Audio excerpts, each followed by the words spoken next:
आज है जनाब 26 जनवरी 2024 और आज हमारी एडेक्सल फिजिक्स में रिफ्रैक्शन की सेकंड क्लास है। और बस दो ही क्लासें करेंगे क्योंकि इसमें कोई ज़्यादा खास काम है नहीं। लेकिन पेपर में क्वेश्चन हर साल आपको मिलता है और कल से इंशाल्लाह क्वांटम फिजिक्स शुरू करेंगे। तो रिफ्रैक्शन ऑफ लाइट में या रिफ्रैक्शन ऑफ वाटर वेव में डेफिनेशन हम लोग पढ़ चुके हैं। आज की क्लास में जो क्वेश्चन है उस क्वेश्चन में जो सवाल पूछ रहे हैं, जो क्वेश्चन पूछ रहे हैं तो वो ये है कि जब लाइट किसी सरफेस पर नॉर्मली इंसिडेंट होती है तो हमने देखा है वो बिल्कुल सीधी चली जाती है, और जब लाइट एंगल बनाते हुए इंसिडेंट होती है तो वो बेंड हो जाती है। क्वेश्चन है 90 डिग्री पर इंसिडेंट होने पर सीधी क्यों जाती है, और अगर 90 डिग्री पर इंसिडेंट ना हो तो बेंड क्यों होती है, यानी रिफ्रैक्शन होता क्यों है। तो एक्सप्लेनेशन देनी है क्यों पर। अब क्यों पे कैसे देंगे एक्सप्लेनेशन, तो वो एक्सप्लेनेशन में पहले आपको वाटर वेव से समझाने जा रहा हूँ। ठीक है ना, तो ज़रा वाटर वेव से समझिएगा। सर वाटर वेव में बेटा अगर याद करें तो हम लोग कहते हैं जनाब के फॉर एग्जांपल ये स्विमिंग पूल है। इस स्विमिंग पूल के अंदर दो रीजन है। एक रीजन है डीप रीजन जहाँ पे पानी की डेप्थ ज़्यादा है। एक है बेटा शैलो रीजन जहाँ पानी की डेप्थ कम है। डीप रीजन में वेव की स्पीड फास्ट होती है। क्यों फास्ट होती है वो भी आज के सवाल में देखेंगे आगे चल के। और शैलो वाटर के अंदर स्पीड स्लो हो जाती है। क्यों हो जाती है वो भी एक क्वेश्चन में खुद ही पूछेगा तो मैं आपको एक्सप्लेन कर दूंगा। अच्छा अब जरा सुनिए कि डीप रीजन में ये वाटर वेव्स हैं, और ये जो वाटर के वेव फ्रंट है इनको मैं काफ़ी दूर दूर करके बना रहा हूँ। और काफ़ी दूर दूर करके बनाने का मकसद मेरा ये है कि इनकी वेवलेंथ काफ़ी ज़्यादा है। अच्छा, जब वेवलेंथ ज़्यादा है तो समझाने में आसानी के लिए बोल रहा हूँ कि किसी जगह 1 2 3 4, ये 4 बॉयज हैं जो कि किसी रेस में भाग रहे हैं। ठीक है, जब ये भाग रहे हैं तो इत्तेफाक से चारों की स्पीड बिल्कुल बराबर है। जब चारों की स्पीड बिल्कुल बराबर है तो मैंने 2 सेकंड के बाद देखा कि boy number 1, boy number 2, boy number 3, boy number 4, चारों की स्पीड सेम, तो सेम टाइम में सेम डिस्टेंस कवर करेंगे, इसलिए चारों मुझे अगेन सेम लाइन में नजर आ रहे हैं। अच्छा, ये चारों को फिर मैंने 2 सेकंड लेटर देखा। फिर मैंने 2 सेकंड लेटर देखा तो चारों की स्पीड सेम, चारों सेम टाइम में सेम डिस्टेंस कवर करेंगे, चारों मुझे स्ट्रेट लाइन में नजर आ रहे हैं। लेकिन जैसे ही चारों शैलो रीजन में एंटर हुए तो शैलो रीजन में आते ही इनकी स्पीड कम हो गई। जब इनकी स्पीड कम हो गई, स्पीड कम हो गई तो स्पीड कम होने पर अभी भी मैं 2 सेकंड के बाद ही चेक कर रहा हूँ, तो बॉय नंबर 1 कम डिस्टेंस कवर करेगा, बॉय नंबर 2 भी कम डिस्टेंस कवर करेगा, बॉय नंबर 3 भी कम डिस्टेंस कवर करेगा, बॉय नंबर 4 भी कम डिस्टेंस कवर करेगा। डिस्टेंस कम होने की वजह से वेवलेंथ कम हो गई, स्पीड स्लो होने की वजह से कम डिस्टेंस कवर हो रहा है, पर चारों सेम स्पीड से भाग रहे हैं, चारों एक साथ शैलो रीजन में एंटर हुए हैं। जब चारों एक साथ एंटर हुए तो उनके लिए सब कुछ एक साथ वेरिएशन दे रहा है, लिहाजा चारों अभी भी मुझे स्ट्रेट लाइन में ही नजर आ रहे हैं और मुझे इसके अंदर कोई चेंज इन डायरेक्शन नजर नहीं आ रही। लेकिन अगर लेकिन अगर मैं आपसे ये कहूँ कि एक ऐसा स्विमिंग पूल मैंने बनाया है कि उस स्विमिंग पूल में जो शैलो रीजन की बाउंड्री है वो शैलो रीजन की बाउंड्री क्रॉस में। जब शैलो रीजन की बाउंड्री क्रॉस में है तो अगर मैं इन दो वेव फ्रंट को देखूं तो जो सेंटेंस मैंने बोले वो दोबारा बोलते हुए अब मुझे अच्छे नहीं लग रहे। यहाँ पे भी अगर मैं दोबारा बोलूं तो वो मुझे दोबारा बोलते हुए सेंटेंस अच्छे नहीं लग रहे। लेकिन अगर मैं आपसे ये कहूं कि बॉय नंबर 4 शैलो रीजन में पहले एंटर होगा क्योंकि ये शैलो रीजन के करीब है, और बॉय नंबर 1 शैलो रीजन में लेट एंटर होगा, इसलिए वो लेट जो होगा शैलो रीजन में एंटर होगा और लेट डिस्टेंस कवर करेगा, सॉरी लेट स्लो डाउन होगा। तो पार्टिकल नंबर 4 स्लो डाउन हो जाएगा पहले, पार्टिकल नंबर 1 स्लो होगा बाद में। ठीक, ठीक है, ये बाद में एंड होगा। अब मैंने क्या करा, फॉर एग्जाम्पल मैंने 4 सेकंड के बाद देखा है, 2 सेकंड के बाद नहीं देख रहा, 4 सेकंड के बाद देख रहा। तो 4 सेकंड में ये पहुंचा यहाँ तक, ये पहुंचा फॉर एग्जाम्पल यहाँ तक, और 4 सेकंड में ये पार्टिकल नंबर 1 अभी यहाँ पे पहुंचा, पार्टिकल नंबर 1 अभी यहाँ पर पहुंचा और अभी स्लो डाउन होने वाला है। ये बेचारा पहले ही स्लो हो चुका है। अब अगर मैं आपसे बोलूं पार्टिकल नंबर 1 और पार्टिकल नंबर 4 को ज्वाइन कराएं, तो पार्टिकल नंबर 1 और पार्टिकल नंबर 4 को जब आप ज्वाइन कराते हो, तो ज्वाइन कराने पर, या मुझे लगता है मुझे एक वेव फ्रंट यहाँ पे ये बना देना चाहिए, यहाँ पे मैंने बना दिया, ये मैंने यहाँ पे बना दिया वेव फ्रंट। ठीक है जी, वेव फ्रंट बेटा मैंने यहाँ पर बनाया, और जब मैंने वेव फ्रंट यहाँ पे बनाया, और फॉर एग्जाम्पल इसको भी मैं 2 सेकंड के बाद ही लेटर चेक करना है, 4 को और 1 को, दोनों को 2 सेकंड के बाद चेक करना है। तो 2 सेकंड में ये तो ज्यादा डिस्टेंस कवर कर लेगा, और 2 सेकंड में ये कम डिस्टेंस कवर करेगा। ये पीछे वाली एग्जाम्पल को हटा लो, यहाँ से शुरू करें। ठीक है जनाब, वेव फ्रंट पी और wave front Q. Sir wave front P और क्यू में जो पार्टिकल 4 मीडियम में पहले एंटर हो गया, लोअर एज वेव फ्रंट का शैलो रीजन में पहले एंटर हो गया, वो पहले स्लो डाउन हो गया, इसलिए उसने कम डिस्टेंस कवर किया।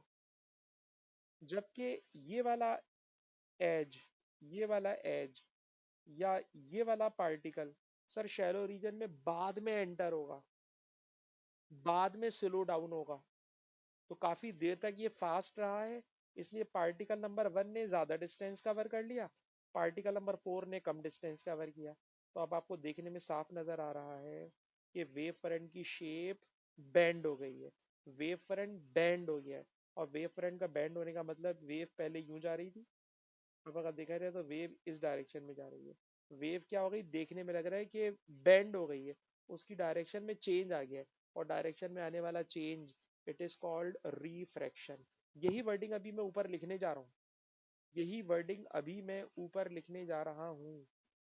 ठीक है जी, क्या लिखने जा रहा हूँ, तो पहले बेटा ये वाली बात बोलूंगा और अब्दुल्ला आपसे कहलवाऊंगा, बेटा अब्दुल्ला आप गौर से सुनिएगा।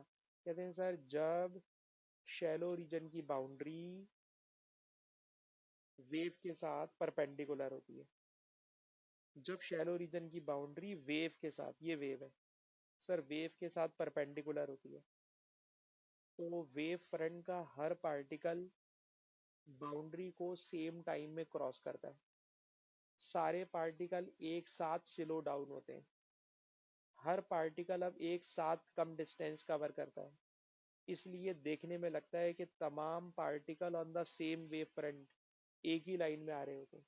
और अब एक ही लाइन में आ रहे होते हैं तो हम कहते हैं कि इनकी डायरेक्शन में कोई चेंज नहीं आया। दोबारा सुनिए सर, जब कोई वेव शैलो रीजन की बाउंड्री में 90 डिग्री पर एंटर होती है, तो उस वेव फ्रंट के तमाम पार्टिकल शैलो रीजन में एक साथ एंटर होते हैं, उनकी एक साथ स्पीड स्लो होती है, वो एक साथ सेम डिस्टेंस कवर करते हैं, कम डिस्टेंस कवर करते हैं लेकिन सेम डिस्टेंस कवर करते हैं, इसलिए वेव फ्रंट की डायरेक्शन चेंज होती हुई नजर नहीं आती। अब्दुल्ला बेटा बताइए वेव फ्रंट की डायरेक्शन चेंज क्यों होती हुई नजर नहीं आ रही शैलो रीजन में एंटर होने के बावजूद? जी।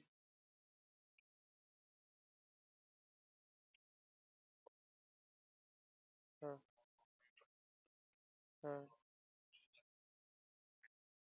हाँ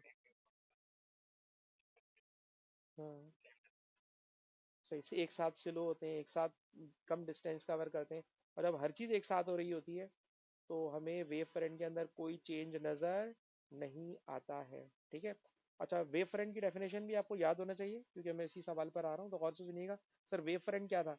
भाई सर वेव फ्रंट ये था, वेव फ्रंट ये होता था कि ये क्रेस्ट, ये ट्रफ, ये क्रेस्ट, ये ट्रफ, ये क्रेस्ट, ये ट्रफ, इसी तरह इसके नीचे एक और वेव बना रहा हूँ, ये क्रेस्ट, ये trough, crest trough, crest trough, बस ये लास्ट है, crest trough, crest trough, crest trough. अच्छा, वेव फ्रंट होता क्या सर? वेव फ्रंट में ना वो तमाम पार्टिकल्स होते हैं जो इन फेज होते हैं, वेव फ्रंट में ये तमाम पार्टिकल्स होते हैं जो इन फेज होते हैं, यानी ये पार्टिकल नंबर 1 है, ये पार्टिकल नंबर 2 है, ये पार्टिकल नंबर 3 है, तो ये पार्टिकल 1, पार्टिकल 2, पार्टिकल 3। ठीक है जी। तो अब जरा इस वाली बात को पढ़िएगा ताकि आपको मेरा सवाल समझ में आए। और इस दफा सवाल को समझाने के लिए अम्माज आपको इन्वॉल्व कर रहा हूँ। अम्माज जरा गौर से सुनना बेटा। अम्माज, क्वेश्चन है, जब लाइट की रे, ठीक है जनाब, ये लाइट की रे, लेजर लाइट की रे, ये लेजर लाइट की रे जो है एयर से गिलास में जा रही है। सर अभी एयर से गिलास में जा रही है, तो मैंने नोट किया है कि जब ये गिलास ब्लॉक में एंटर हुई तो इसकी डायरेक्शन में कोई चेंज नहीं आया। सवाल है क्यों चेंज नहीं आया? तो अगर मैं आपको आईजीसी ऐसे ही पढ़ा रहा होता ना, तो मैं कहता भाई सर क्यों चेंज नहीं आया, क्योंकि लाइट रे 90 पे एंटर हो रही है। सर जब 90 पे एंटर होती है तो डायरेक्शन में चेंज नहीं होता। आईजीसी ऐसे लेवल पे तो ये कह के हम जान छुड़ा लेते हैं। ठीक है, 90 डिग्री पर एंटर हो रही है इसलिए नो चेंज इन डायरेक्शन। लेकिन सर हम एएस की फिजिक्स में, और लिखा हुआ है नीचे कि ऐसे आंसर लिखना जिसमें वेव फ्रंट का लफ्ज भी आए, वेव फ्रंट को भी लेकर आना है। ठीक, कैसे लेकर आएंगे? तो मैंने मार्किंग स्कीम सीधी सीधी कॉपी पेस्ट मारी है। इसमें से जो आपको आसान वर्डिंग लगे वो आप लिखिएगा, और अपनी वर्डिंग में लिखेंगे तो ज़्यादा अच्छी बात होगी। क्वेश्चन है अक्टूबर 2023। ठीक, जरा सुनिए। सवाल ये, डायरेक्शन चेंज क्यों नहीं हुई? तो ज़रा आंसर सुनिए। पहले तो ये बताओगे कि वेव फ्रंट वो इमेजिनरी लाइन होती है जिसपे तमाम पार्टिकल्स इन फेज होते हैं। अभी अभी ये मैंने ड्राइंग करके दिखाई है आपको, ये वाली वेव फ्रंट में तमाम पार्टिकल्स इन फेज होते हैं। इन फेज का मतलब इस डायग्राम में मैंने दिखाया है, सारे क्रेस्ट को मैंने ज्वाइन करके बनाया। ठीक है जनाब। अच्छा, जो वेव फ्रंट आ रहा है, सर ये wave front are parallel to the boundary. ठीक है जनाब, बाउंड्री के साथ पैरेलल है। ये बाउंड्री है, ये बाउंड्री है, और इस बाउंड्री के साथ सर ये जो वेव फ्रंट आ रहे हैं ना, सर ये पैरेलल आ रहे हैं। ठीक है जनाब, सर ये बाउंड्री के साथ वेव फ्रंट पैरेलल आ रहे हैं। ठीक है जनाब। और बाउंड्री किसकी है? बिटवीन एयर एंड गिलास। एयर और गिलास की बाउंड्री है। एयर एंड गिलास की बाउंड्री के साथ वेव फ्रंट पैरेलल आ रहा है। ठीक है, और देखा जाए तो ये wave front perpendicular to the normal है। पर ये मुश्किल बातें ना करें, मेरे ख्याल में बस ऊपर वाली बात काफी है, बाकी बातों को हटा लें। बाकी बातों को हटा लें, एक बात लिखें और करें तो और दिमाग खराब होता है। सर वेव फ्रंट बाउंड्री के साथ पैरेलल आ रहे हैं। ठीक है जी। अच्छा, अब आप नोट करना, सर सारे पॉइंट वेव फ्रंट के गिलास में एक साथ एंटर होते हैं। जो भी मैंने इतनी लंबी आपको कहानी सुना कर आया हूँ, वेव फ्रंट के सारे point, all points on the wave front गिलास में सेम टाइम पे एंटर होते हैं, एक साथ स्लो डाउन होते हैं। गिलास में जैसे ही एंटर होंगे, एक साथ स्लो डाउन होंगे। तो जब पूरा wave front same distance cover करेगा, सेम टाइम में, हर पार्टिकल सेम डिस्टेंस कवर करेगा सेम टाइम में, तो हमें नजर आएगा कि डायरेक्शन में कोई चेंज नहीं आया। तो अम्माज इतनी लंबी कहानी तो नहीं सुनाएंगे, अम्माज मुझे ये बताएंगे, बेटा अम्माज गौर से सुनिएगा। सर जब लाइट के वेव फ्रंट गिलास में एंटर हुए तो वेव फ्रंट बाउंड्री के पैरेलल है। सर जब वेव फ्रंट बाउंड्री के पैरेलल होते हैं तो वेव फ्रंट का हर पार्टिकल गिलास में एक साथ एंटर होगा। जब हर एक साथ एंटर होगा तो हर पार्टिकल एक साथ स्लो डाउन होगा, और जब एक साथ स्लो डाउन होगा तो तमाम पार्टिकल इक्वल डिस्टेंस कवर करेंगे, और कम डिस्टेंस कवर करेंगे, कम को तो चलो छोड़ दें, बेहतर है इक्वल डिस्टेंस कवर करेंगे। और जब इक्वल डिस्टेंस कवर कर रहे होंगे तो there is no change in direction. जब इक्वल डिस्टेंस कवर कर रहे होंगे तो there is no change in direction. हाँ बेटा, मास जो समझ में आया हो बेटा बोले।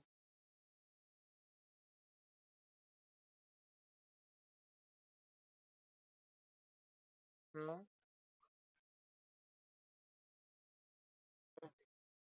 हाँ,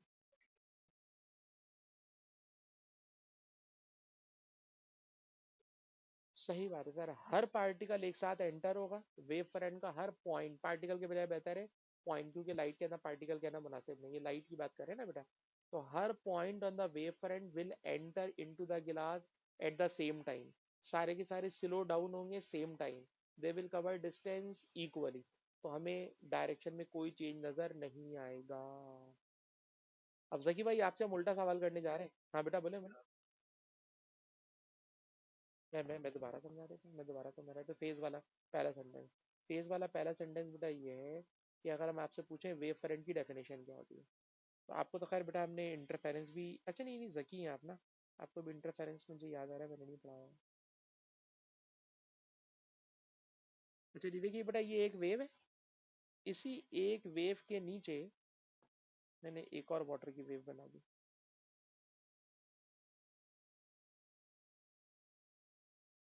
दो वेव हो गई, एक और बना रहा हूँ, इट इज द लास्ट।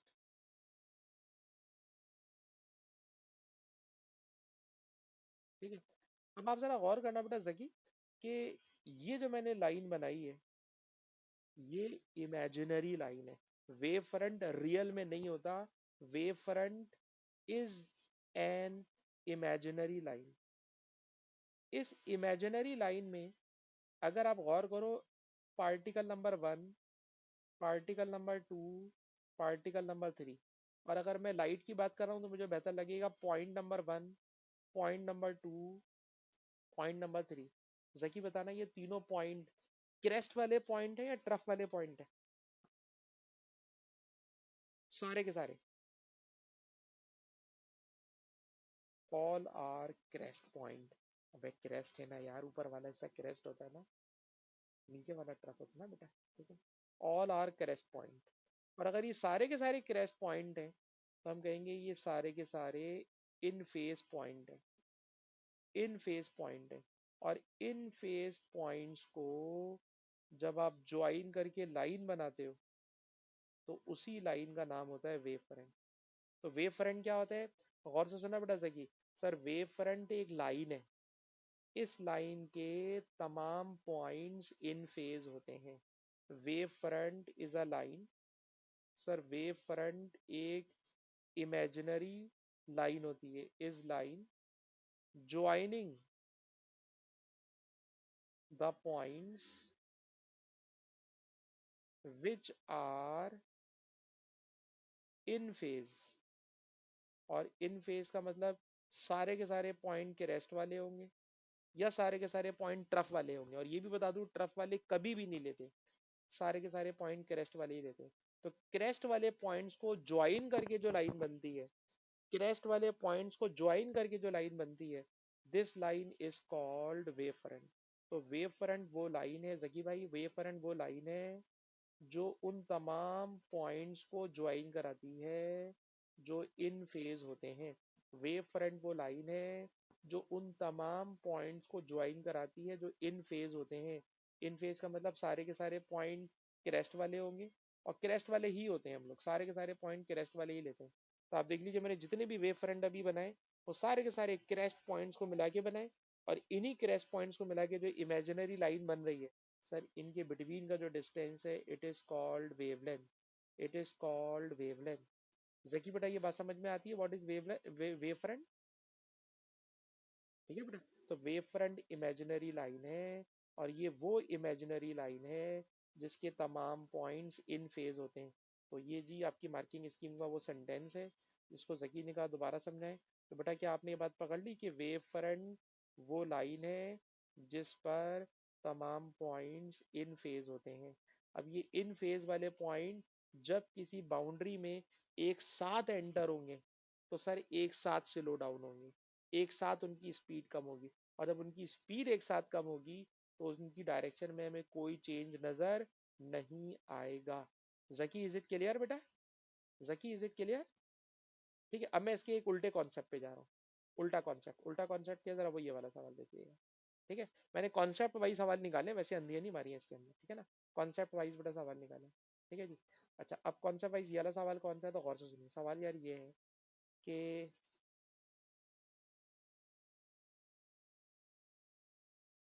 ये रहा सवाल जनवरी 2020 का। ठीक है, जरा बेटा इसके अंदर क्वेश्चन देखिए। सर ये बाउंड्री है, ये डीप वाटर है जहाँ पे पानी की स्पीड फास्ट होती है, ये सिलो वाटर, शैलो वाटर है जहाँ पर स्पीड स्लो होती है, शैलो वाटर में। ये बाउंड्री है। ठीक, बताइए जो आ रही है ना वाटर वेव, ये वाटर वेव है। ये वाटर वेव इस वक्त 90 डिग्री पे नहीं आ रही, तो जब 90 डिग्री पे नहीं आ रही तो ये बैंड हो गई, बैंड हो गई। अब जब बैंड हो गई तो क्वेश्चन पढ़िएगा क्या बोलना है। कह रहे हैं जब वाटर वेव ट्रेवल करती है डीप वाटर से शैलो वाटर में, ठीक है जनाब, तो उसमें रिफ्रैक्शन हो जाता है। रिफ्रैक्शन का मतलब चेंज इन डायरेक्शन। क्वेश्चन है क्यों होता है, क्यों होता है, वो क्यों समझाना है। अब कैसे क्यों समझाएंगे, तो जरा क्यों को समझने की कोशिश कीजिएगा। सर होगा कुछ यूं कि फॉर एग्जाम्पल ये मैं आपके सामने एक वेव फ्रंट बना रहा हूँ। ये मैंने एक वेव फ्रंट बना दिया बेटा, ठीक है। इस वेव फ्रंट में इसका मैंने नाम रखा है पार्टिकल नंबर 1 और ये है पार्टिकल नंबर 2, ठीक है जी। और बेहतर होगा इसको थोड़ा पीछे भी करके बनाओ ताकि समझ में आ सके कि जब ये पार्टिकल नंबर 1 और पार्टिकल नंबर 2 दोनों पार्टिकल सिर्फ डीप वाटर में थे, तो हर पार्टिकल इक्वल डिस्टेंस कवर कर रहा था क्योंकि हर पार्टिकल की स्पीड एक जैसी थी। सर अब स्पीड एक जैसी थी तो ये लोग इक्वल डिस्टेंस कवर करते हुए आगे बढ़ रहे थे। इक्वल डिस्टेंस कवर करते हुए ये लोग आगे बढ़ रहे थे, ठीक है जनाब। लेकिन फिर क्या हुआ कि ये वेव फ्रंट एंटर हो गया शैलो वाटर में। क्या ये पूरा वेव फ्रंट एक साथ शैलो वाटर में एंटर हो रहा है? नहीं सर, इस वेव फ्रंट का एज नंबर 2 पहले एंटर हो रहा है और एज नंबर 1 काफी बाद एंटर होगा, ठीक है जनाब। फॉर एग्जाम्पल मैंने कुछ देर के बाद देखा, तो कुछ देर के बाद जरा देखने में ये बताइए कि ये जो एज नंबर 2 है ये स्लो हो चुका है। सर अब ये स्लो हो चुका है ना, तो ये यहाँ से यहाँ पहुंचा, पार्टिकल नंबर 2 सर यहाँ पहुंचा क्योंकि ये स्लो पहले हो गया। पार्टिकल नंबर 1 सर यहाँ पहुंच गया, क्यों? क्योंकि sir particle number 1 deep water में है। सर डीप वाटर में है तो as number 1 remain fast, it has covered greater distance. अच्छा, as number 2 it becomes slow, it has covered less distance. अब अगर मैं आपसे बोलूँ पार्टिकल नंबर 1 और पार्टिकल नंबर 2 या पॉइंट नंबर 1 पॉइंट नंबर 2 को एक दूसरे से ज्वाइन कराएं, तो ये बड़ा मैंने ज्वाइन कराने की कोशिश की, ये रहा मैंने ज्वाइन कराया। और जब मैंने ज्वाइन कराया है तो ज्वाइन कराने पे बताइए कि ये वाला वेव फ्रंट तो इस वेव फ्रंट के पैरेलल है, नो चेंज इन डायरेक्शन। लेकिन अब आप इसे देखते हो तो आप मानिए कि ये वाला वेव फ्रंट डायरेक्शन में चेंज नजर आ रहा है या नहीं? यस सर, ये जो वेव फ्रंट है, जो वेव फ्रंट शैलो वाटर में आपने बनाया है वो डायरेक्शन चेंज कर चुका है।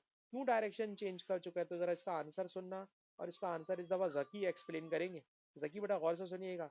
सर वेव फ्रंट का एज नंबर 2 शैलो वाटर में पहले एंटर हो गया, सर ये पहले स्लो हो गया इसलिए इसने कम डिस्टेंस कवर किया।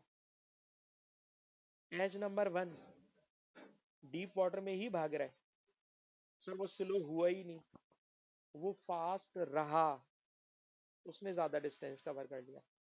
इसलिए जब मैंने कुछ देर के बाद पार्टिकल नंबर 1 और पार्टिकल नंबर 2 को आपस में ज्वाइन कराया तो सर वो लग रहा है कि वेव फ्रंट बैंड हो गया, देखने में लग रहा है कि वो वेव फ्रंट बैंड हो गया। दोबारा सुनिएगा Zaki. Sir as number 2 shallow water में पहले एंटर हो गया, सर जो शैलो वाटर में पहले एंटर हुआ उसने कम डिस्टेंस कवर किया, जबकि जो एज नंबर 1 है सर वो डीप वाटर में है और वो स्लो हुआ ही नहीं, काफी देर बाद एंटर होगा। तो उसको जब मैंने थोड़ी देर बाद देखा, सेम टाइम के बाद देखा, तो एज नंबर 1 ने ग्रेटर डिस्टेंस कवर किया क्योंकि वो एंटर ही नहीं हुआ शैलो में। एज नंबर 2 ने कम डिस्टेंस कवर किया क्योंकि वो एंटर हो चुका था शैलो वाटर में। तो एज नंबर 2 ने कम डिस्टेंस कवर किया, एज नंबर 1 ने ज्यादा डिस्टेंस कवर किया, इसलिए देखने में लग रहा है कि वेव फ्रंट की डायरेक्शन चेंज हो गई है। और डायरेक्शन का चेंज होना, it is refraction, it is refraction. हाँ बेटा जकी क्या कहते हैं, जो बोल सकते हैं बेटा बोल के बताइए।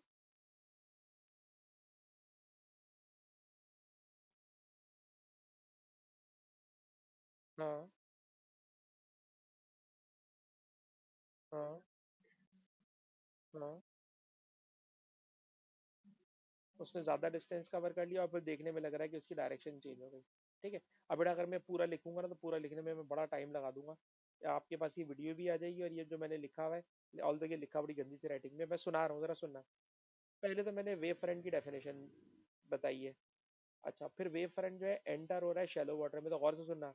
द पॉइंट पी, अच्छा जो जो मैंने अभी आपको पढ़ाते वक्त पार्टिकल 2 बोला है, तो वहां पे मैंने किसी और बच्चे को पढ़ाते वक्त उसका एच पी बोला है, तो जरा सुनिएगा। पॉइंट पी और wave front which enters into shallow water slow down first. ठीक है, H P, point P shallow water में पहले एंटर हुआ और वो पहले स्लो डाउन हो गया। So covers less distance in time T, उसने कम डिस्टेंस कवर किया। एच पी ने, पॉइंट पी ने कम डिस्टेंस कवर किया। ठीक है जी, आर पर आ जाए, आर पर आ जाए।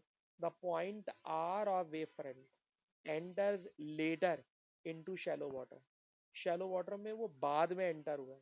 सो स्लोज डाउन लेटर, इसलिए वो स्लो भी बाद में हुआ है। And has covered more distance, क्योंकि वो बाद में स्लो हुआ है इसलिए वो ज्यादा डिस्टेंस कवर कर चुका है। Thus the wave front get change in direction, इसलिए साफ नजर आ रहा है कि वेव फ्रंट की डायरेक्शन चेंज हो गई है। Thus the wave front direction get change in direction, तो वेव फ्रंट की डायरेक्शन चेंज हो गई है। जब क्लास खत्म होगी तो मैं ये वाली फाइल भी भेज दूंगा जिसमें मैंने ये लिखा हुआ है, लेकिन मैंने पढ़ के सुना दिया है। मैं लिखूंगा तो टाइम बेटा बहुत ज्यादा हो जाएगा, मेरे पास टाइम आजकल ना बहुत शॉर्ट चल रहा है।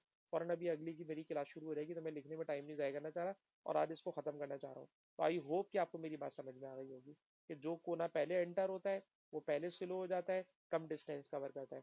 जो एज बाद में एंटर होता है वो ज्यादा डिस्टेंस कवर कर लेता है, और इनको आपस में ज्वाइन करो तो हमें डायरेक्शन का चेंज नजर आता है, हमें डायरेक्शन का चेंज नजर आता है। ठीक है जी, बात सबको समझ में आ गई? अब्दुल्ला बेटा समझ में आई नहीं आई? अब्दुल्ला, अब्दुल्ला, बात तो समझ में आ गई ना? ठीक है, और आई होप कि आप मुझे ये लिख के भेजेंगे यार अब्दुल्ला, अगर आपके पास टाइम हो तो इसका आंसर मुझे लिख के भेजिएगा। ठीक है, अपनी वर्डिंग में। अच्छा जी, अब हम मैथमेटिकल क्वेश्चन पे जा रहे हैं। कॉन्सेप्चुअल सवाल दो थे, मैंने दोनों समझा दिए। सवाल क्या था कि रिफ्रैक्शन में डायरेक्शन कब चेंज होती है और कब नहीं होती, उसकी पूरी एक्सप्लेनेशन मैंने कॉन्सेप्ट के साथ दी है और उसको आराम आराम से समझाया, उसमें कोई भागम दौड़ी नहीं किया। अब मैथमेटिकल काम है, और मेरे ख्याल में हम मैथमेटिकल काम थोड़ा जल्दी जल्दी कर सकते हैं। मैथमेटिकल काम हम थोड़ा सा जल्दी जल्दी कर सकते हैं। तो मैथमेटिकल काम मैं दोनों क्वेश्चन के कराऊंगा और आज इसको पूरा खत्म करूंगा। तो पहले जरा ये वाला मैथमेटिकल काम कर ले, ये वाला क्या मैथमेटिकल काम है। तो अगर आपको याद आए तो मैंने लास्ट वीक आपको एक टॉपिक पढ़ाया था, स्नेल्स लॉ। लास्ट वीक क्या था, मैंने क्लास में एक टॉपिक पढ़ाया था, स्नेल्स लॉ। क्या था Snell's law? Sir Snell's law ये था n1 sine theta one, n2 sine theta two, ये मैंने पढ़ाया हुआ है स्नेल्स लॉ। ठीक है जी, फिर लास्ट के अंदर मैंने पढ़ाया हुआ है total internal reflection. Total internal reflection में मैंने पढ़ाया हुआ है क्रिटिकल एंगल। ठीक है, क्रिटिकल एंगल पढ़ाया हुआ है। मोहम्मद, आप भी जरा अपना माइक्रोफोन रेडी करें और मुझे बताएं कि टोटल इंटरनल रिफ्लेक्शन, आईजीसीएसई में भी पढ़ के आते हैं हम लोग दबा के। टोटल इंटरनल रिफ्लेक्शन में क्रिटिकल एंगल डेंसर मीडियम में गिलास में बनता था या रेयर मीडियम एयर में बनता था? क्रिटिकल एंगल कहाँ बनता था मोहम्मद? मोहम्मद, मीट तो करता था, मीडियम कौन सा होता था? डेंसर मीडियम में बनता था, रेयर मीडियम में, या लेस डेंसर मीडियम में बनता था? क्रिटिकल एंगल हमेशा, क्रिटिकल एंगल हमेशा डेंसर मीडियम में बनता है, बस ये बात कहना चाह रहा हूँ बेटा। आपको याद आया नहीं मोहम्मद, वरना ये बहुत ज्यादा पढ़ाया हुआ होता है हम लोगों ने आईजीसीएस में। हमेशा क्रिटिकल एंगल, हमेशा क्रिटिकल एंगल डेंसर मीडियम में बनता है। ठीक है जनाब, तो क्रिटिकल एंगल डेंसर मीडियम में बनता है, तो मैंने क्रिटिकल एंगल लिख दिया डेंसर मीडियम में। ठीक है ना, और याद है जब क्रिटिकल एंगल डेंसर में बनेगा ना, तो लेस डेंसर मीडियम में एंगल होगा 90 डिग्री। क्रिटिकल एंगल की डेफिनेशन ही यही पढ़ाई हुई है लास्ट वीक। ठीक है बेटा, क्रिटिकल एंगल क्या होता है? जब डेंसर मीडियम में क्रिटिकल एंगल बनता है तो लेस डेंसर मीडियम में एंगल ऑफ रिफ्रैक्शन 90 हो जाता है। ठीक है जी। अच्छा सर, इस टॉपिक में डेंसर मीडियम कौन है? सर डेंसर मीडियम वो होता है जिसका रिफ्रैक्टिव इंडेक्स ज्यादा होता है। जिसका रिफ्रैक्टिव इंडेक्स ज्यादा होगा वो डेंसर मीडियम होगा, और जिसका रिफ्रैक्टिव इंडेक्स कम है सर वो लेस डेंसर मीडियम होगा। ठीक है ना, क्रिटिकल एंगल निकालना है। कैसे निकालें? तो सर क्रिटिकल एंगल को सब्जेक्ट बना लें। जब आप क्रिटिकल एंगल को सब्जेक्ट बनाएंगे तो 1.33 डिवाइडेड बाय 1.51 साइन 91 होता है, साइन 91 होता है। ठीक है जी, अब क्रिटिकल एंगल निकालना है। तो बेटा साइन उधर जाकर क्या बनेगा, साइन इनवर्स। कोई बच्चा बेटा कैलकुलेटर चलाए और हमें बताए एक क्रिटिकल एंगल की वैल्यू क्या आ रही है, अबाउट 60 क्या आ रही है बेटा, कोई बच्चा बता सके तो। अच्छा बेटा अभी थोड़ी देर पहले मैं क्लास करा चुका हूँ, इसलिए मुझे आंसर रटे में 61 डिग्री आएगी। बस बस 61, ठीक है ना, बस बस 61.7 चलेंगे, 61.7। ठीक है जी, अभी थोड़ी देर पहले सवाल करा के चुका हूँ, इसलिए मैंने आंसर बोल दिया बेटा 61.7 डिग्री। तो ये वाली बात जहन में रखोगे बेटा। मोहम्मद अब दोबारा आपसे पूछ रहा हूँ कि क्रिटिकल एंगल कौन से मीडियम में बनता है, डेंसर में या लेस डेंसर में मोहम्मद। डेंसर में। और बताइए डेंसर मीडियम हम कैसे पकड़ते हैं, रिफ्रैक्टिव इंडेक्स देख के। रिफ्रैक्टिव इंडेक्स देख के कैसे डिसाइड करेंगे कौन सा डेंसर मीडियम है।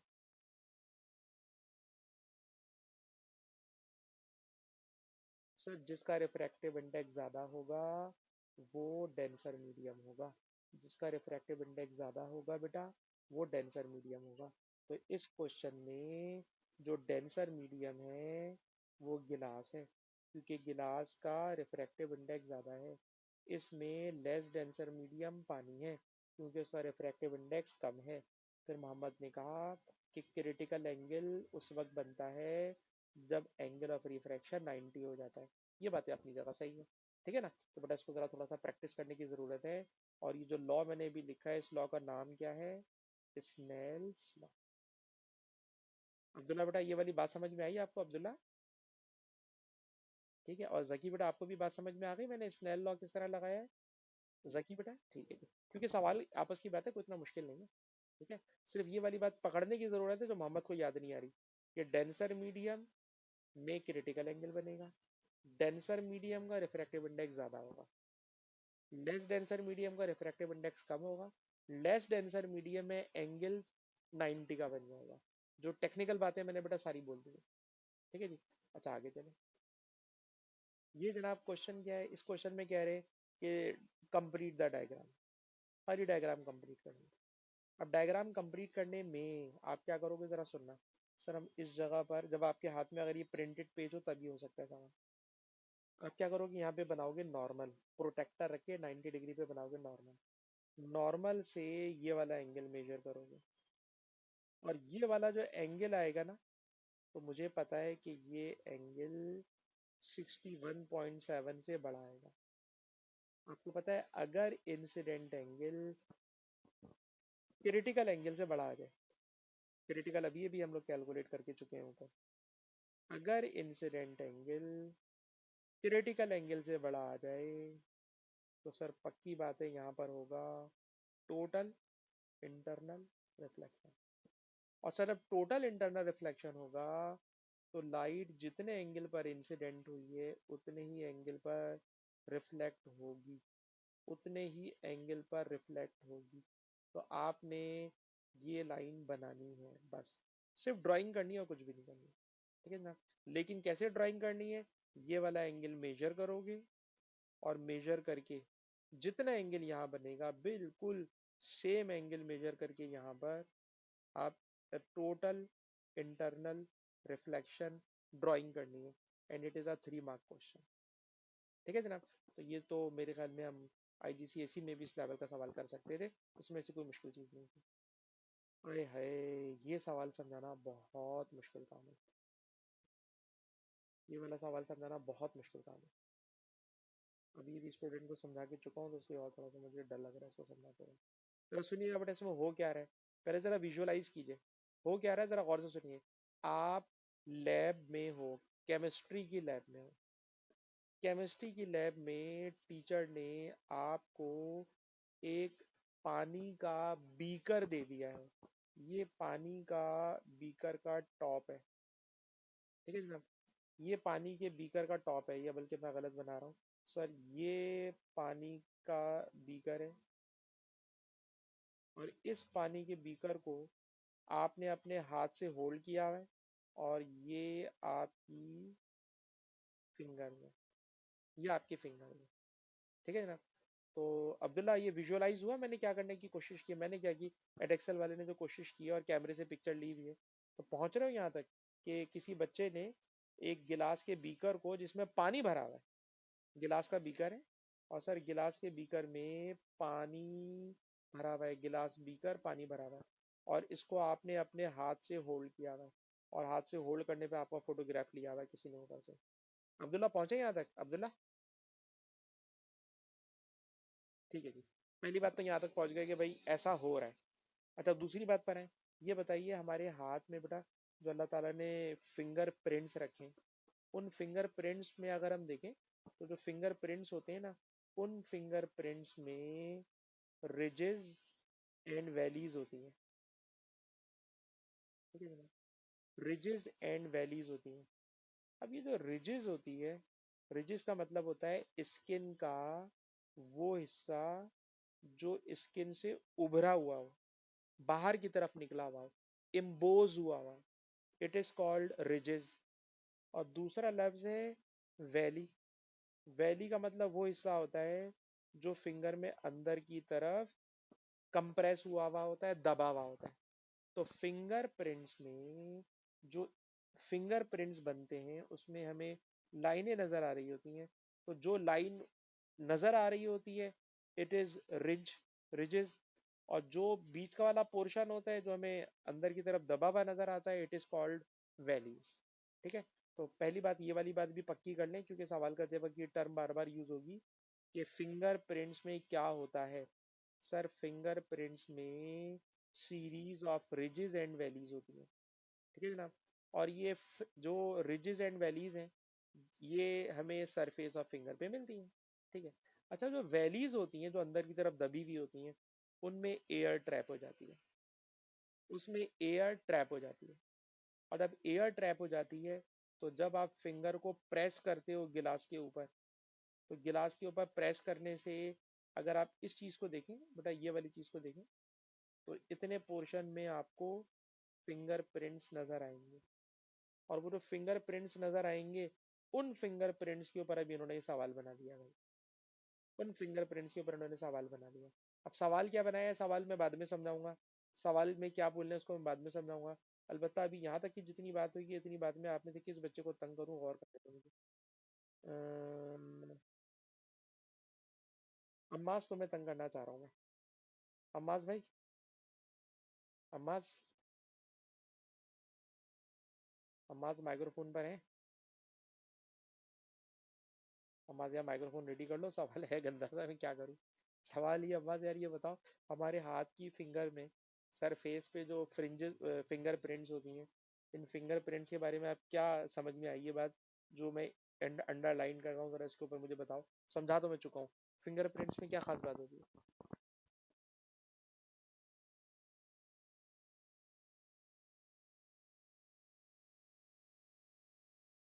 हाँ, सही सही। यानी हमारी जो फिंगर प्रिंट्स होते हैं, फिंगर प्रिंट्स के अंदर रिजेस और वैलीज होती हैं। रिजेस वो हिस्सा होता है जो स्किन से उभरा हुआ होता है, वैलीज वो हिस्सा होता है जो स्किन में दबा हुआ होता है। ठीक है ना?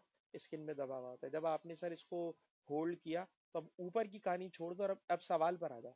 ठीक है, ये मैं आपको कहानी सुना रहा था, अब सवाल पे लेकर आ गया। It is the main question. Question क्या है, जरा क्वेश्चन देखिएगा। और शायद हम इस क्वेश्चन में डायरेक्ट भी आ सकते थे, मैंने खामा खामी शायद ऊपर इतनी लंबी की है। सर ये बीकर की गिलास है, ये बीकर का गिलास है।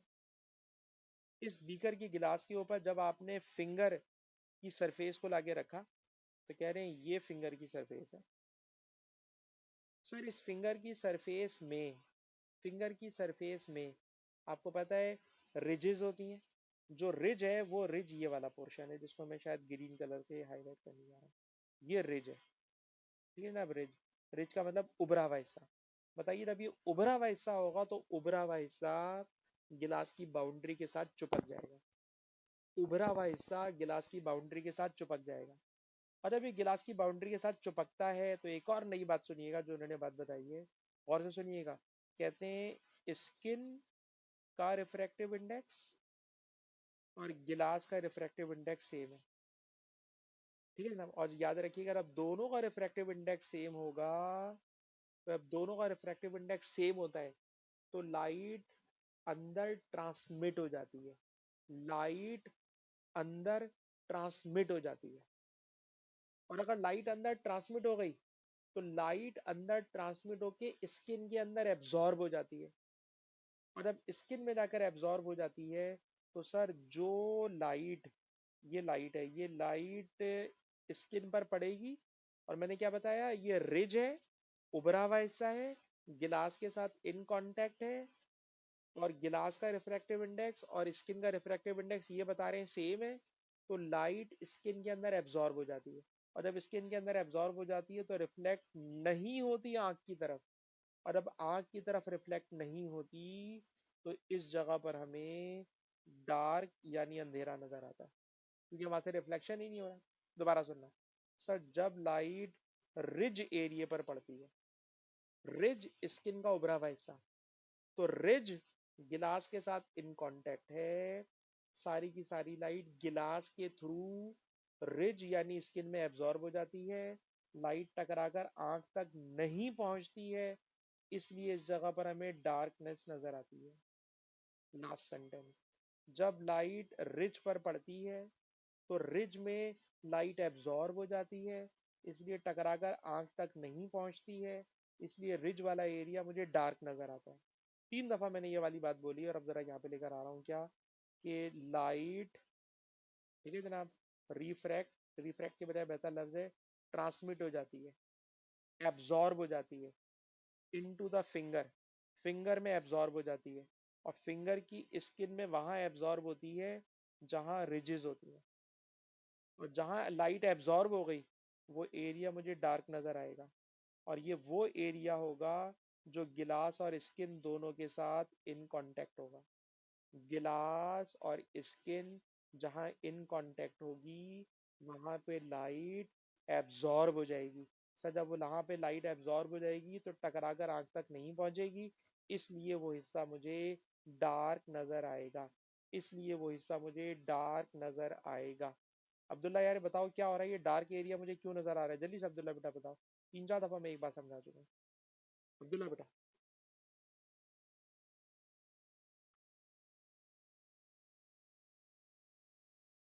क्यों एब्जॉर्ब हो रही है, क्यों एब्जॉर्ब हो रही है, बता बता।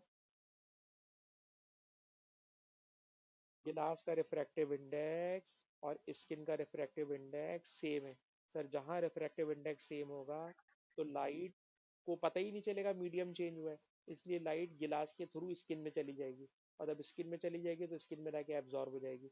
स्किन में जब एब्जॉर्ब हो गई तो रिफ्लेक्शन नहीं हो रहा, रिफ्लेक्शन नहीं हो रहा तो मुझे वहां पर डार्क यानी अंधेरा नजर आ रहा है। अब्दुल्ला मुझे बताइए लाइट स्किन में क्यों एब्जॉर्ब हो रही है। हाँ हाँ, अब बिल्कुल आपने सही बात बोला। ठीक है बेटा, तो ये तो बात हो गई इसकी। अब जकी भाई आपके लिए सवाल आने जा रहा है, जरा जकी भाई के लिए मुश्किल आ रहा है, जरा गौर से सुनिएगा। ये तो रिज वाला एरिया हो गया, and now we are talking about valleys.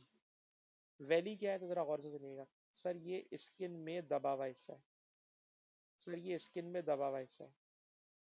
Sir अब ये दबा हुआ हिस्सा है ना, स्किन में दबा हुआ है, तो स्किन और गिलास के बीच में एयर आ जाती है, ठीक है ना। स्किन और गिलास के, सॉरी, गिलास और स्किन के बीच में यहाँ एयर आ जाती है। सर यहाँ एयर है, ये एयर है, ठीक है ना, ये एयर है। ठीक है सर, ये एयर है, एयर में क्या होने वाला है। सर एयर में कह रहे हैं कि क्रिटिकल एंगल गिलास और एयर का 40 डिग्री है, ठीक है ना, गिलास और एयर का क्रिटिकल एंगल 40 डिग्री है।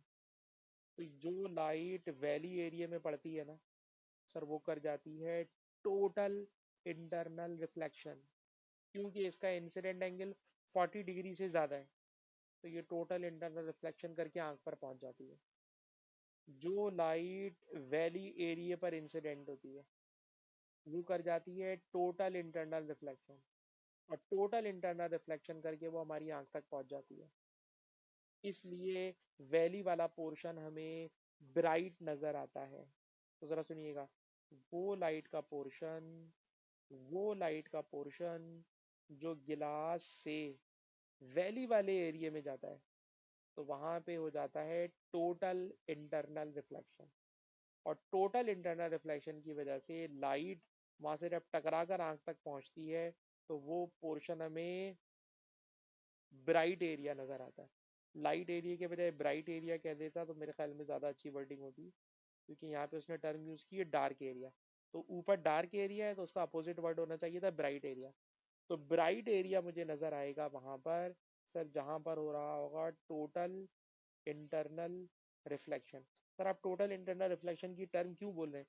क्योंकि यार उसने ना क्रिटिकल एंगल का लफ्ज बोला हुआ है, इसलिए। लेकिन अगर आप देखें तो मार्किंग स्कीम में भी वो TIR नहीं लिख रहा है, खाली रिफ्लेक्शन बोल रहा है। तो बस सीधी सी बात है कि जनाब, कुछ पोर्शन आपको ब्राइट नजर आ रहा है, कुछ पोर्शन आपको डार्क नजर आ रहा है। तो डार्क वो पोर्शन है सर जहां लाइट स्किन के रिज पोर्शन में एब्जॉर्ब हो गई, और ब्राइट वो पोर्शन है जो स्किन के वैली एरिया से रिफ्लेक्शन करके आ रही है। इसलिए कुछ हिस्सा में ब्राइट नजर आता है, कुछ हिस्सा में डार्क नजर आता है। और अगर मैं इसको जूम कर दूं तो वाकई अगर आप इसको देखें, ज़्यादा ये फर्दर जूम नहीं हो पा रहा, लेकिन अगर हम देखें तो इसके अंदर आपको डार्क और ब्राइट रीजन्स नज़र आ रहे हैं, डार्क ब्राइट रीजन नज़र आ रहे हैं। तो जो बात कह रहा है डेक्सल वाला, कह सही रहा है कि सर फिंगर्स के फिंगरप्रिंट्स में डार्क और ब्राइट एरियाज हमें नज़र आते हैं, डार्क और ब्राइट एरियाज हमें नज़र आते हैं। तो जकी भाई, हम आपसे चले नहीं पूछ रहे क्योंकि हमारा फिर अगला सवाल रह जाएगा, इसलिए मैं इसको यहीं पे स्टॉप कर रहा हूँ। लेकिन जकी बताओ, समझ में आ गया बेटा जकी कि कहाँ पे डार्क आ रहा है और कहाँ ब्राइट आ रहा है? बस ठीक है, बस ठीक है, ठीक। रिकॉर्डिंग में मिलेगी, नहीं समझ में आया तो बेटा एक दफा और देख लीजिएगा। ऑल्दो कि मैंने बहुत आराम से समझाया, मैंने कोई भागम दौड़ी नहीं किया। अच्छा जी, आज हम दो सवाल करना चाहते हैं, और दूसरा सवाल हमारे पास जो चल रहा था वो ये वाला था। जनवरी जनवरी 2020 और अक्टूबर 2023, ये आज हमारा ऑब्जेक्ट है। तो इसमें जनवरी 2020 का ये वाला पोर्शन मैं पहले करा चुका हूँ। अब मैं मैथमेटिकल पार्ट पढ़ा रहा हूँ। क्या मैथमेटिकल पार्ट है? तो ज़रा मैथमेटिकल पार्ट सुनिएगा और कोशिश कीजिएगा यार ये 10 मिनट में सवाल हो जाए। क्वेश्चन जनाब ये है कि जब वाटर की वेव, ठीक है जनाब, किसी वाटर सरफेस में से गुजर रही होती है, तो उसकी स्पीड डिपेंड करती है पानी की डेप्थ पर।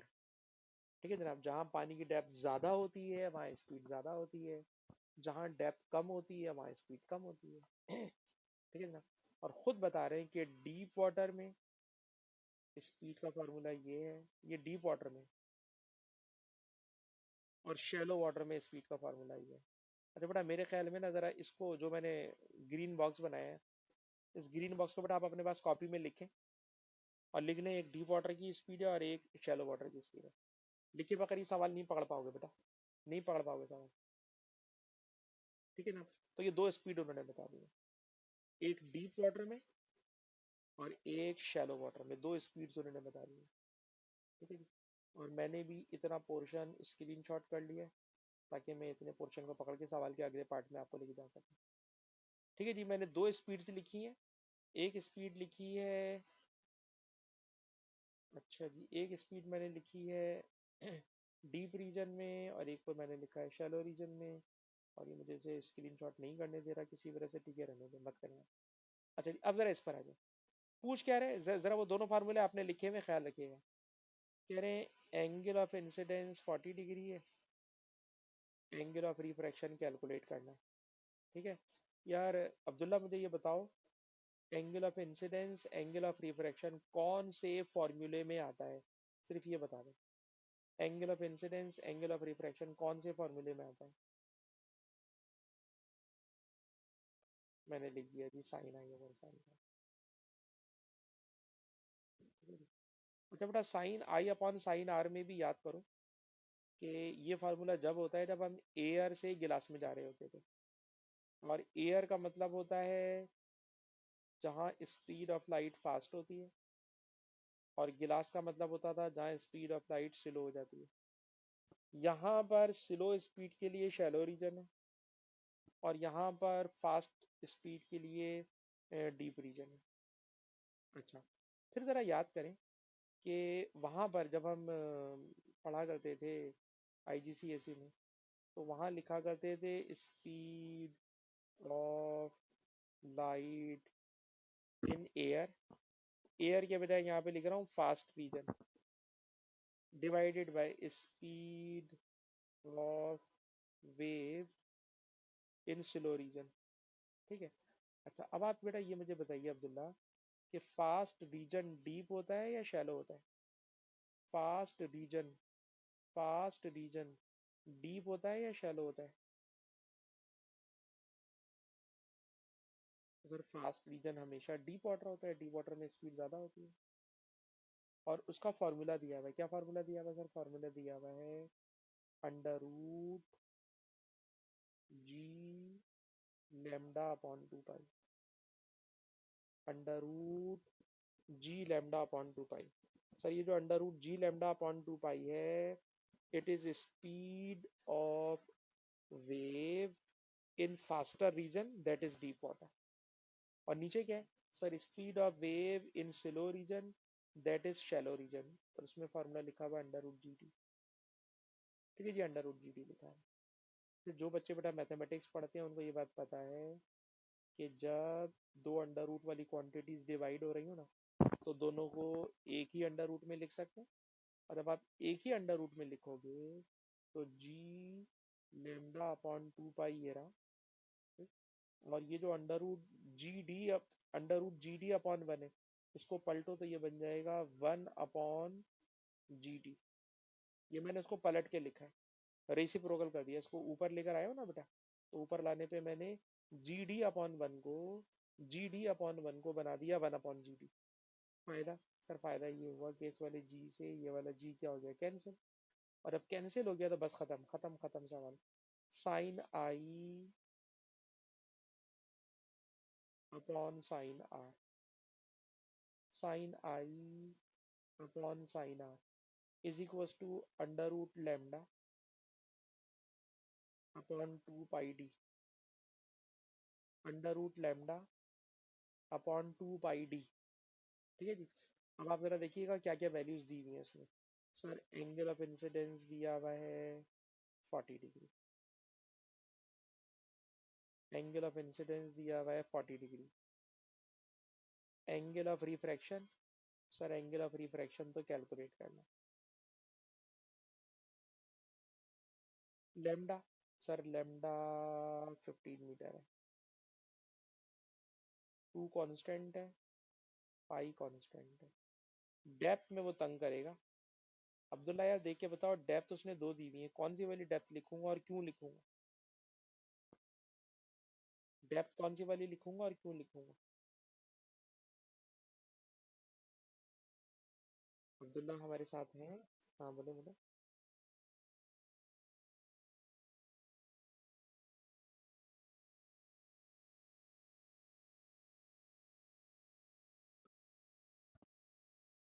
अच्छा, अब जरा इसका आंसर सुने। सर चक्कर सर ये है कि हमने जब इस फॉर्मूले को लिखा, तो आप गौर कीजिएगा कि जो डेप्थ है ना, सर वो डेप्थ आपने सही बताया है अब्दुल्ला, ठीक है ना? सर डेप्थ पहले वाले फार्मूले में तो है ही नहीं, डीप वाटर वाले फार्मूले में तो डेप्थ है ही नहीं, शैलो वाटर वाले फार्मूले में डेप्थ है। तो सर इसका मतलब ये हुआ कि ये वाली जो डेप्थ होगी ना, शैलो वाटर की होगी। और शैलो वाटर की डेप्थ है 0.5। तो अब्दुल्ला आपने बिल्कुल सही बताया, ठीक है बेटा? क्योंकि डीप वाटर की स्पीड वाले फार्मूले में डेप्थ तो है ही नहीं। तो जब वो डेप्थ है ही नहीं, तो इसका तो मतलब ये हुआ कि जो डेप्थ है वो शैलो वाटर वाले की है। डीप के अंदर तो डेप्थ का लफ्ज ही नहीं है। ठीक है जी, बेहतरीन हो गया। अब मैं आपसे कहूँगा यार, ये अब कैलकुलेशन है, अंडर रूट डिवाइड मल्टीप्लाई सब कुछ करना। और आई होप कि अब्दुल्ला मुझे होमवर्क करके भेजेंगे और मैं इसको क्लास में शेयर कर दूंगा। तो आप लोग बेटा इसको लाजमी सॉल्व करें। और इसमें आपने सीधा सीधा एंगल आर निकालना है। आप बस समझाने वाला बेटा मैंने सारा काम कर दिया है, समझाने वाला बेटा मैंने सारा काम कर दिया है। अब आपने सिर्फ और सिर्फ कैलकुलेशन करके साइन आर में से आर कैलकुलेट करना है। ठीक है? अच्छा जी, इसको मेरे ख्याल है बेटा मैं रोकूं, क्योंकि वजह बेटा ये है कि मेरी ना फ़ौरन इसके बाद अगली क्लास है और मैं आगे जा नहीं पाऊंगा। तो इसको बेटा मैं यहीं पे स्टॉप कर रहा हूँ, ऑल दो कि अभी इसका ये पार्ट बाकी है।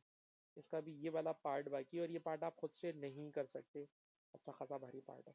तो बेटा मैं रिकॉर्डिंग स्टॉप कर रहा हूँ।